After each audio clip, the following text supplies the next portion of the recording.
Welcome to Immerse Kingdom's reading for Week 7, Day 31. Ahab, son of Omri, began to rule over Israel in the 38th year of King Asa's reign in Judah. He reigned in Samaria 22 years. But Ahab, son of Omri, did what was evil in the Lord's sight, even more than any of the kings before him. And as though it were not enough to follow the sinful example of Jeroboam, he married Jezebel, the daughter of King Ethbaal of the Sidonians, and he began to bow down in worship of Baal.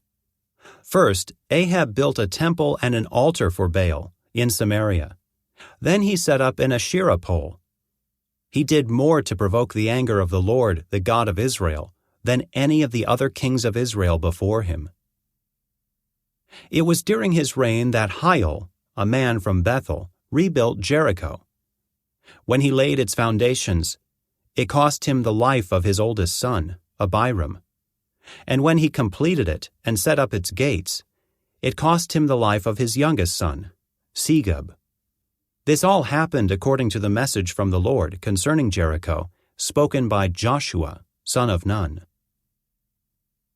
Now Elijah, who was from Tishbe in Gilead, told King Ahab, "As surely as the Lord, the God of Israel, lives, the God I serve, there will be no dew or rain during the next few years, until I give the word."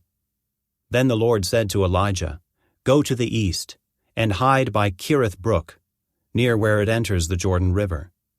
Drink from the brook, and eat what the ravens bring you, for I have commanded them to bring you food." So Elijah did as the Lord told him, and camped beside Kerith Brook, east of the Jordan. The ravens brought him bread and meat each morning and evening, and he drank from the brook. But after a while the brook dried up, for there was no rainfall anywhere in the land. Then the Lord said to Elijah, "Go and live in the village of Zarephath, near the city of Sidon. I have instructed a widow there to feed you." So he went to Zarephath.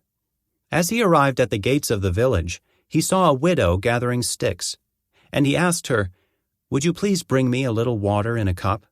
As she was going to get it, he called to her, "Bring me a bite of bread, too." But she said, "I swear by the Lord your God that I don't have a single piece of bread in the house, and I have only a handful of flour left in the jar and a little cooking oil in the bottom of the jug. I was just gathering a few sticks to cook this last meal, and then my son and I will die." But Elijah said to her, "Don't be afraid.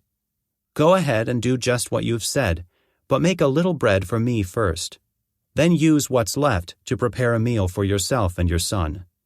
For this is what the Lord, the God of Israel, says: There will always be flour and olive oil left in your containers until the time when the Lord sends rain and the crops grow again."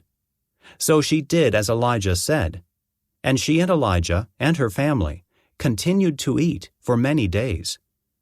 There was always enough flour and olive oil left in the containers, just as the Lord had promised through Elijah. Some time later, the woman's son became sick. He grew worse and worse, and finally he died. Then she said to Elijah, "O man of God, what have you done to me?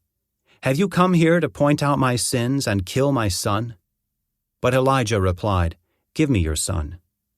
And he took the child's body from her arms, carried him up the stairs to the room where he was staying, and laid the body on his bed. Then Elijah cried out to the Lord, "O Lord my God, why have you brought tragedy to this widow who has opened her home to me, causing her son to die?"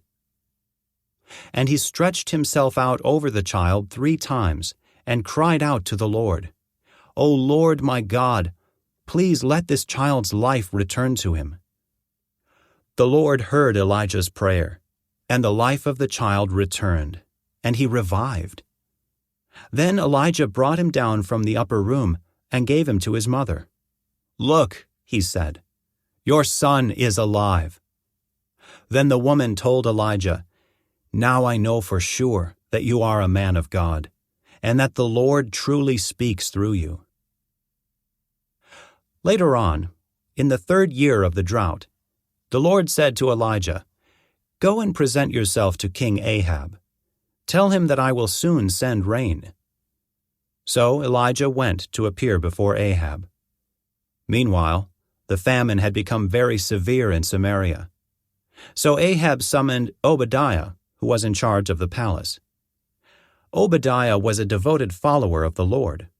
Once, when Jezebel had tried to kill all the Lord's prophets, Obadiah had hidden 100 of them in 2 caves. He put 50 prophets in each cave and supplied them with food and water. Ahab said to Obadiah, "We must check every spring and valley in the land to see if we can find enough grass to save at least some of my horses and mules."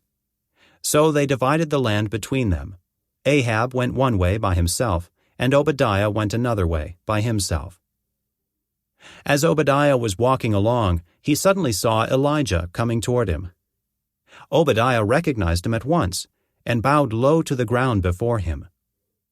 "Is it really you, my lord Elijah?" he asked. "Yes, it is," Elijah replied. "Now go and tell your master, Elijah is here." "Oh, sir," Obadiah protested, "what harm have I done to you, that you are sending me to my death at the hands of Ahab? For I swear by the Lord your God that the king has searched every nation and kingdom on earth from end to end to find you. And each time he was told, 'Elijah isn't here,' King Ahab forced the king of that nation to swear to the truth of his claim. And now you say, 'Go and tell your master Elijah is here.' But as soon as I leave you, the Spirit of the Lord will carry you away to who knows where. When Ahab comes and cannot find you, he will kill me. Yet I have been a true servant of the Lord all my life. Has no one told you, my Lord, about the time when Jezebel was trying to kill the Lord's prophets? I hid 100 of them in 2 caves and supplied them with food and water. And now you say, 'Go and tell your master Elijah is here.' Sir, if I do that, Ahab will certainly kill me." But Elijah said, "I swear by the Lord Almighty, in whose presence I stand, that I will present myself to Ahab this very day." So Obadiah went to tell Ahab that Elijah had come, and Ahab went out to meet Elijah. When Ahab saw him, he exclaimed, "So is it really you, you troublemaker of Israel?" "I have made no trouble for Israel," Elijah replied. "You and your family are the troublemakers, for you have refused to obey the commands of the Lord and have worshipped the images of Baal instead. Now, summon all Israel to join me at Mount Carmel, along with the 450 prophets of Baal and the 400 prophets of Asherah, who are supported by Jezebel." So Ahab summoned all the people of Israel and the prophets to Mount Carmel. Then Elijah stood in front of them and said, "How much longer will you waver, hobbling between 2 opinions? If the Lord is God, follow him. But if Baal is God, then follow him." But the people were completely silent. Then Elijah said to them, "I am the only prophet of the Lord who is left, but Baal has 450 prophets. Now bring 2 bulls. The prophets of Baal may choose whichever one they wish, and cut it into pieces, and lay it on the wood of their altar, but without setting fire to it. I will prepare the other bull and lay it on the wood on the altar, but not set fire to it. Then call on the name of your God, and I will call on the name of the Lord. The God who answers by setting fire to the wood is the true God." And all the people agreed. Then Elijah said to the prophets of Baal, "You go first, for there are many of you. Choose one of the bulls and prepare it, and call on the name of your God, but do not set fire to the wood." So they prepared one of the bulls and placed it on the altar. Then they called on the name of Baal from morning until noontime, shouting, "O Baal, answer us." But there was no reply of any kind. Then they danced, hobbling around the altar they had made. About noontime, Elijah began mocking them. "You'll have to shout louder," he scoffed, "for surely he is a god. Perhaps he is daydreaming, or is relieving himself. Or maybe he is away on a trip, or is asleep and needs to be wakened. So they shouted louder, and following their normal custom, they cut themselves with knives and swords until the blood gushed out. They raved all afternoon until the time of the evening sacrifice, but still there was no sound, no reply, no response. Then Elijah called to the people, "Come over here." They all crowded around him as he repaired the altar of the Lord that had been torn down. He took 12 stones, one to represent each of the tribes of Israel, and he used the stones to rebuild the altar in the name of the Lord. Then he dug a trench around the altar large enough to hold about 3 gallons. He piled wood on the altar, cut the bull into pieces, and laid the pieces on the wood. Then he said, "Fill 4 large jars with water, and pour the water over the offering and the wood." After they had done this, he said, "Do the same thing again." And when they were finished, he said, "Now do it a 3rd time." So they did as he said, and the water ran around the altar and even filled the trench. At the usual time for offering the evening sacrifice, Elijah the prophet walked up to the altar and prayed, "O Lord, God of Abraham, Isaac, and Jacob, prove today that you are God in Israel, and that I am your servant. Prove that I have done all this at your command. O Lord, answer me. Answer me so these people will know that you, O Lord, are God, and that you have brought them back to yourself." Immediately, the fire of the Lord flashed down from heaven and burned up the young bull, the wood, the stones, and the dust. It even licked up all the water in the trench. And when all the people saw it, they fell face down on the ground and cried out, "The Lord, He is God. Yes, the Lord is God." Then Elijah commanded, "Seize all the prophets of Baal. Don't let a single one escape." So the people seized them all. And Elijah took them down to the Kishon Valley and killed them there. Then Elijah said to Ahab, "Go get something to eat and drink, for I hear a mighty rainstorm coming." So Ahab went to eat and drink. But Elijah climbed to the top of Mount Carmel and bowed low to the ground and prayed with his face between his knees. Then he said to his servant, "Go and look out toward the sea." The servant went and looked, then returned to Elijah and said, "I didn't see anything." 7 times Elijah told him to go and look. Finally, the 7th time, his servant told him, "I saw a little cloud about the size of a man's hand rising from the sea." Then Elijah shouted, "Hurry to Ahab and tell him, 'Climb into your chariot and go back home. If you don't hurry, the rain will stop you.'" And soon the sky was black with clouds. A heavy wind brought a terrific rainstorm, and Ahab left quickly for Jezreel. Then the Lord gave special strength to Elijah. He tucked his cloak into his belt and ran ahead of Ahab's chariot, all the way to the entrance of Jezreel. When Ahab got home, he told Jezebel everything Elijah had done, including the way he had killed all the prophets of Baal. So Jezebel sent this message to Elijah, "May the gods strike me and even kill me, if by this time tomorrow I have not killed you just as you killed them." Elijah was afraid and fled for his life. He went to Beersheba, a town in Judah, and he left his servant there. Then he went on alone into the wilderness, traveling all day. He sat down under a solitary broom tree and prayed that he might die. "I have had enough, Lord," he said. "Take my life, for I am no better than my ancestors who have already died."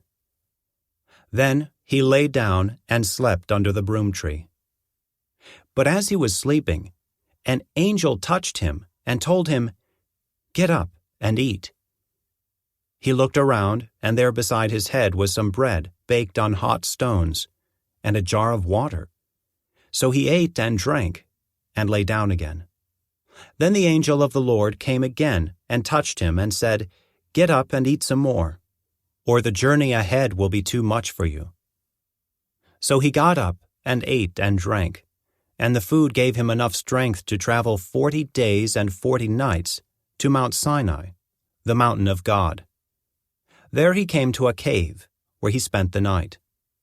But the Lord said to him, "What are you doing here, Elijah?" Elijah replied, "I have zealously served the Lord God Almighty. But the people of Israel have broken their covenant with you, torn down your altars, and killed every one of your prophets. I am the only one left, and now they are trying to kill me too." "Go out and stand before me on the mountain," the Lord told him. And as Elijah stood there, the Lord passed by, and a mighty windstorm hit the mountain. It was such a terrible blast that the rocks were torn loose. But the Lord was not in the wind. After the wind there was an earthquake, but the Lord was not in the earthquake. And after the earthquake there was a fire, but the Lord was not in the fire. And after the fire there was the sound of a gentle whisper. When Elijah heard it, he wrapped his face in his cloak and went out and stood at the entrance of the cave.